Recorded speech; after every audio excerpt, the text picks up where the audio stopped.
Manager! Do you really have the old movie I've been looking for? Don't worry, I've got it. It took some digging, but I managed to find it in the end. Yay! Thanks, Manager! I honestly thought I'd never get to see this movie again. If you're free right now, would you like to watch it with me? I don't remember a whole lot. Most of the details are kind of fuzzy now, but I promise the soundtrack is fantastic! If it's something you still remember so fondly, it must be a good one. Let's watch it together.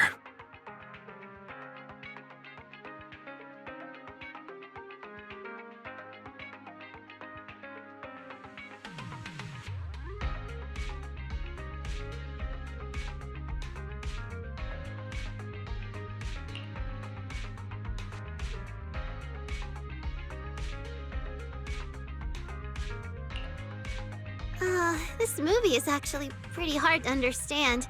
When I watched it as a kid, I think I only paid attention to the main characters singing. But watching it again now, it feels different, in a special way. Manager, what do you think?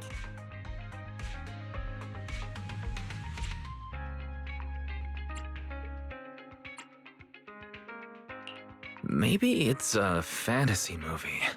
The pianist could actually be a witch with magic powers, or maybe some kind of deity. Someone who could just erase all traces of her life in the town once her task was done. That's a totally valid interpretation. But personally, I feel like the message the movie's trying to send is actually a lot simpler.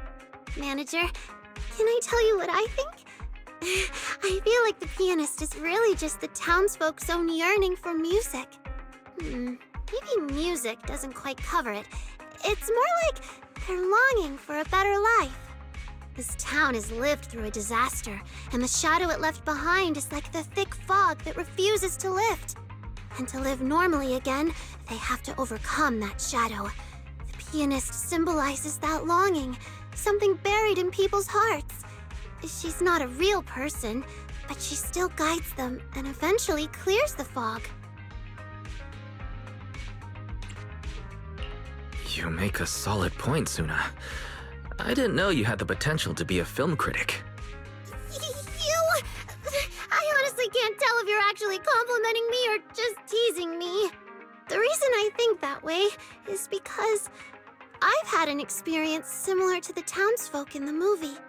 When the old capital fell, my family was lucky. We managed to evacuate to a safe zone before the disaster reached us. I was just a kid, so I didn't understand what any of it meant or why we had to leave the home I knew so well.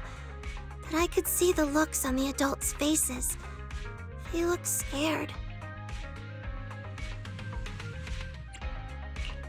The fall of the old capital happened so suddenly. Everyone was probably terrified of what might happen next. And since you were just a child back then, you must have picked up on those emotions too. Yeah. It wasn't until much later that I understood what everyone had been so worried about. What if the hollow suddenly expanded and swallowed the new shelter we'd built? What if our bodies had already been subtly affected by it without us noticing? What if? Oh, those countless what-ifs, piled up into fear, weighing heavily on everyone's hearts. People living in our area always had a gloomy look on their faces. But then, one day, something changed. No one knew who did it, but a piano appeared in the center of the square. And from that day on, the sound of a piano began to fill the town. Clumsy kids, people who knew just a little about music, teachers who played well, everyone took turns at the piano. The notes they played were something pretty, sometimes messy, and before long, it became something everyone joined in on. Music took the place of words, connecting all of us who had been brought together by fear in a completely different way.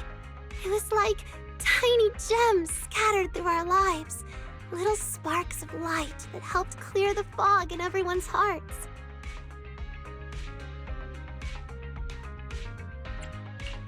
So you starting to write songs and choosing a path in music is tied to that experience? Yes! It's just like in the movie, music can awaken the strength that lies dormant in our hearts. Or rather, it's one of the ways that strength takes form. In the days filled with disaster, and in the days of peace and joy, that strength has always been there, supporting us as we move forward. My dream is to create a lot of music that gives people strength, so they can hum along and breeze through the little challenges in life.